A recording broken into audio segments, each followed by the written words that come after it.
Hi. Thank you so much for the introduction. I am so excited to be here with Zooko and with Bailey. Of course, as Bailey said, Zooko really goes without needing an introduction as one of the founders of Zcash and the CEO of the electric coin company, which is one of the companies that supports Zcash today. And I'm so excited to be back on stage with Zooko. Last month, we were actually on stage together at Mainnet to announce a partnership between the Filecoin Foundation, Protocol Labs, ECC, and the Ethereum Foundation. And so, Zooko, do you want to talk a little bit about that partnership? Yeah, the partnership we just launched with those organizations is about extending the Halo zero knowledge proof system that my core team at the Electric Coin Company has come up with, and researching how to use that new technology in all of those networks. So, do you want to talk a little bit about sort of a lot of this partnership has to do with unlocking recursion in Halo, which, do you want to talk a little bit about sort of explain what recursion is and why it's important? Yeah, thanks. Okay, so Halo is a new zero knowledge proof system, and it's about to be deployed in Zcash as the first live deployment of it in January. And that's improving the security and privacy in Zcash. But there's another aspect to Halo that's not yet been explored, which is the scalability benefits, and recursion, like you ask, is the key to that. So let me try to explain briefly what recursion in a zero knowledge proof system is. A zero knowledge proof system is a way to, which many of you might already know because it's so important to Filecoin already. A zero knowledge proof system is a way to prove like a set of facts without revealing any of the information in there, just to prove the truth of the overall package of facts. And that means there's some deep connection, actually, I think mathematically, between scalability and privacy, because in computer science, scalability is really about not transmitting or computing on unnecessary information, right? And privacy, in a sense, is about not leaking or disclosing or transmitting unnecessary information or information that you don't want to share. So there's some interesting mathematical connection. Now, recursion, so Halo was the first zero knowledge proof system that was trustless, meaning there's nobody who's responsible for setting it up, and you have to rely on those people not to cheat or anything like that. It's just pure math with no special parties involved. So it's trustless. Halo was the first zero knowledge proof system which is both trustless and capable of recursion. Now, recursion is this mind-bending concept, which is the system is powerful enough that I can give you a proof that some other proofs are all true. And that means you can kind of stack that, right? I can give you a proof that these other proofs are all true. Now you can give someone else a proof that my proof is true, plus other things are also true. And that is potentially a really powerful building block for scalability, because now there's no limit to the size of the data set that you can prove facts about with a one efficient proof. Does that make sense? It totally makes sense. It definitely makes sense. And I think for me, just speaking for the Filecoin Foundation, I think I'm so excited about this partnership because we really think that first of all, we think unlocking recursion in Halo for the reasons you've talked about is very, very cool. And also, we're really excited to explore how Halo might be used in the Filecoin and Ethereum ecosystems to really improve the scalability and efficiency the way you're talking about. And we really think that cross-chain proof verification could really unlock a lot of possibilities for all three of these networks. So for example, that could include, right. So that, for example, that could include, expanded uses for Zcash. And we're just very, very excited about this collaboration. What about you, Zooko? Like, what's the most exciting thing for you about this partnership? Yeah, well, both the immediate thing that we've already started doing together, which is implementing the recursion, and like I said, Halo itself is already in the process of getting deployed to Zcash mainnet. It's scheduled to go live on Zcash mainnet in January 2022. but that's not the recursive part. That's only for just strengthening the core. But then probably the next live deployment of Halo, I'm hoping, is going to be in Filecoin to use the recursion to improve Filecoin scalability. And all networks, Zcash, Ethereum, Filecoin, and pretty much all blockchains have a scalability problem that they're facing. And so I'm excited about the possibility of that making, like, the purpose of Web3 in general and Filecoin, Ethereum, and Zcash is to make a more democratic world where, like, a world based on consent and everyone can opt in or opt out, or choose how they want to use it, and it does what they want for their purposes, not serving some like corporate monopoly or something. And for that to work, we really need scalability, because we need to be able to provide it to lots and lots of people at low cost. And that's what scalability is for. And then I'm also, let me keep going on things I'm excited about. I'm also really excited about something else you mentioned, which is sort of the yet to be discovered applications of this technology. Like you mentioned cross-chain interop, and that's really interesting, because if you have the ability, if you have recursive proofs, now you have the ability to prove arbitrarily complicated data structures. That includes, you can prove the entire history and state of an entire blockchain in a single proof. And we've already demonstrated that. And that implies maybe, and this is where we get into what's fun for me as a technologist, is exploring new things and trying new things and finding out if they work and how, what the results are. So maybe with that, we can do what you were saying about use this fundamental technology as a way for other blockchains to sort of assess the state and the correctness of the state of other blockchains. Because I can give you a proof that says, here's a proof of the entire history of the Zcash blockchain in one little data chunk, and now the Ethereum and Filecoin blockchains can process that, and vice versa. So that's exciting. And there might be other applications too. I'm excited. About all of those things, and especially, as you said, the potential applications in the future, and particularly the cross-chain potential applications. And I think also, just for me personally, one of my other roles is I serve as special counsel at the Electronic Frontier Foundation, and I do a lot of thinking about privacy and civil liberties. And so another thing that really excites me personally about this partnership is really the possibilities surrounding privacy. And obviously, you're sort of like a central figure in thinking about privacy and cryptocurrency. Well, thank you. But I would love to just hear from you sort of how you think about privacy, and how you think about that topic. Oh, yeah. I think about it, I think a little differently than most people do. A lot of people think of privacy as like secrecy, like having high OPSEC and, I don't know, locking your doors with better locks, or, higher, more security or more secrecy, or being more closed about what you share or anything like that. And I don't think about that. That's not what privacy means to me at all. To me, privacy is just about consent. It's like if like you choose who in your life you want to share stuff with, like, you're having a baby, or you're sick, or anything in your life, it's up to you who you share with. Anybody else making that decision for you, that's just wrong, right? But if you choose to share things either with a lot of your friends, or if you choose to post things in public, to me, that's actually the same thing. That's your consent. That's something that Web3 needs to enable everyone to do, to share, and to share selectively on their own terms. So privacy to me is just about consent, and it's just inextricable. Like, all of Web3 is about privacy, because it's about empowering the individual to have their own agency honored by the tools that serve them. I love that.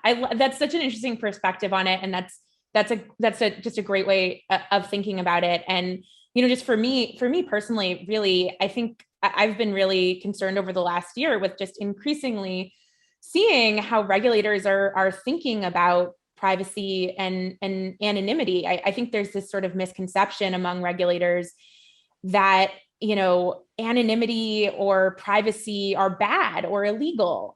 Hmm. And this is something we've seen regulators, for example, create a term for this. They have a term, anonymity enhanced cryptocurrencies, the AECs. Hmm. It even has an acronym, right? And Yeah. so it's like the We regulators need have a new created. acronym.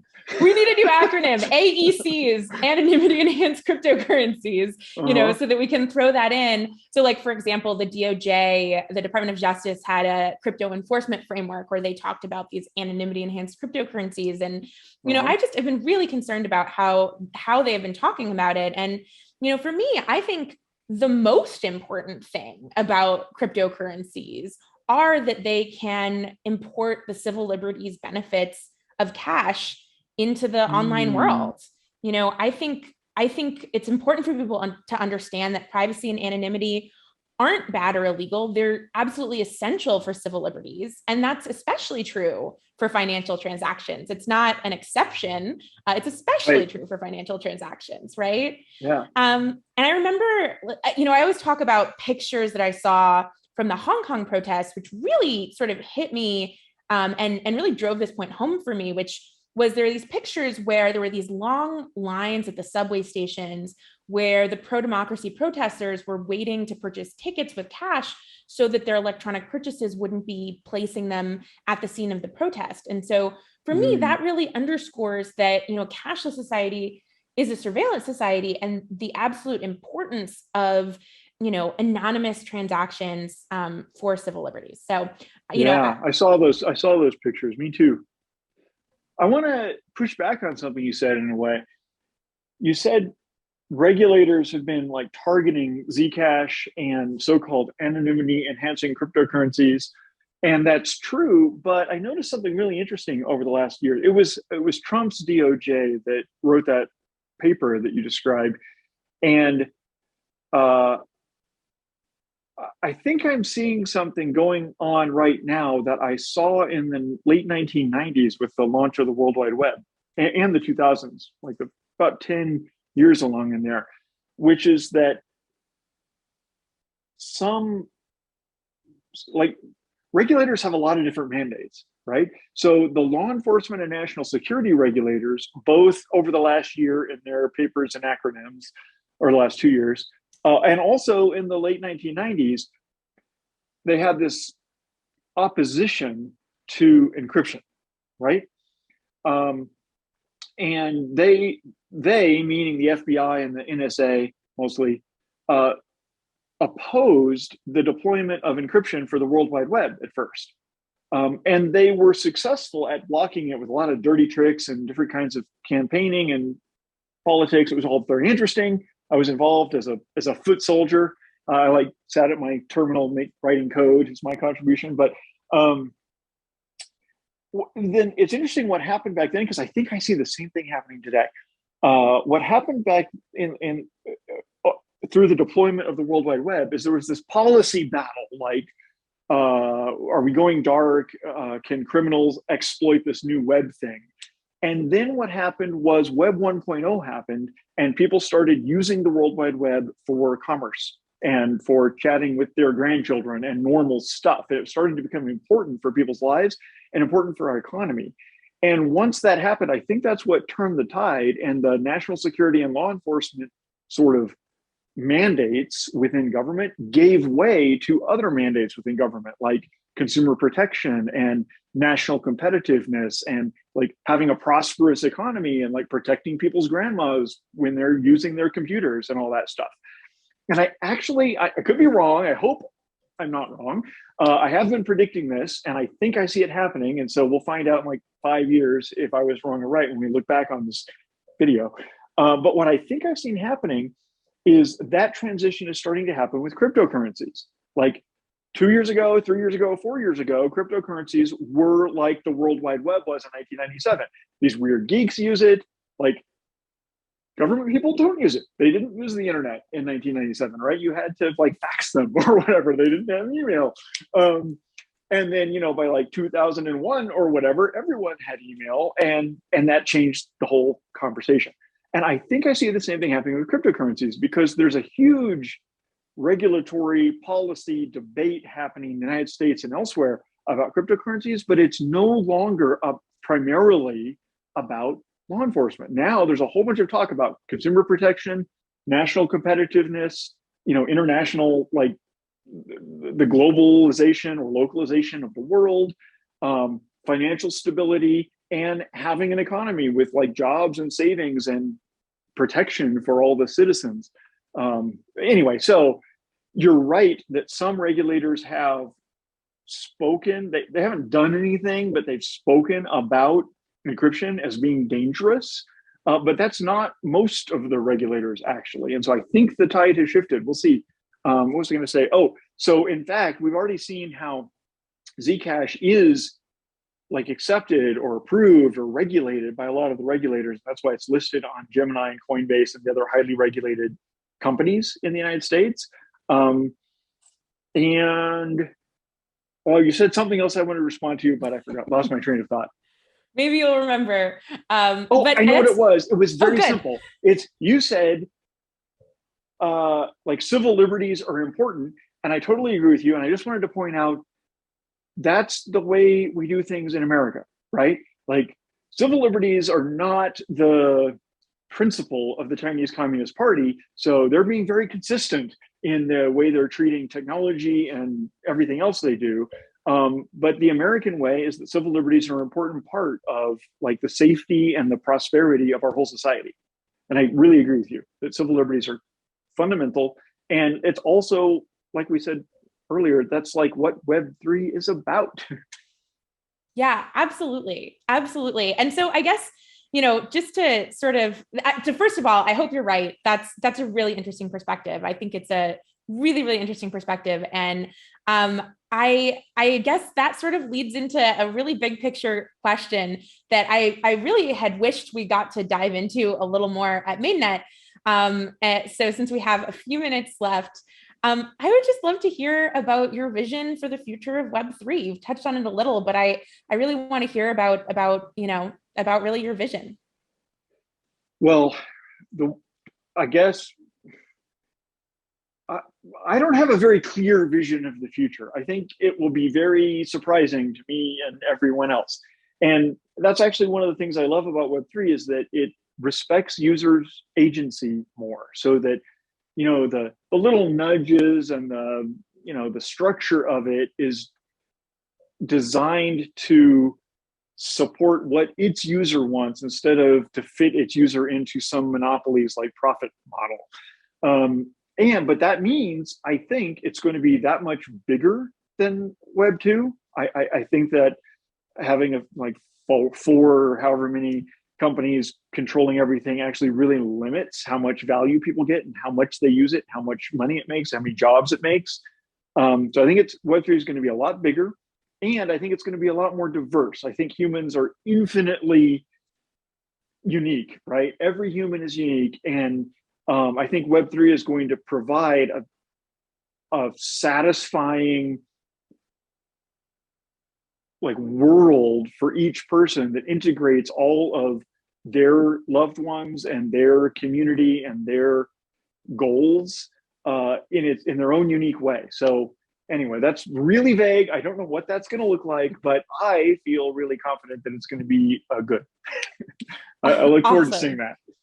Awesome. Yeah, I cannot agree more. And I think the points you're making about really fundamentally the issues with having these central intermediaries and experiencing so much of our lives through just a handful of corporations, and really having no choice but to trust those corporations to keep our data safe and protect our civil liberties and, serve us the content that is, real, original. Like, I think as you're saying, this is all a world in which we have more options is definitely a world that I think we're envisioning as well. So I think I speak for everyone at the foundation, at the Filecoin Foundation, in saying that we are just so thrilled to be working with ECC and the Ethereum Foundation and Protocol Labs in this partnership, and really excited to see what kinds of things we can unlock and applications that might come about as a result in the future. Yeah, me too. All right. Well, thank you so much. It's been so terrific to get to chat with you again. And thanks so much for Likewise. being here.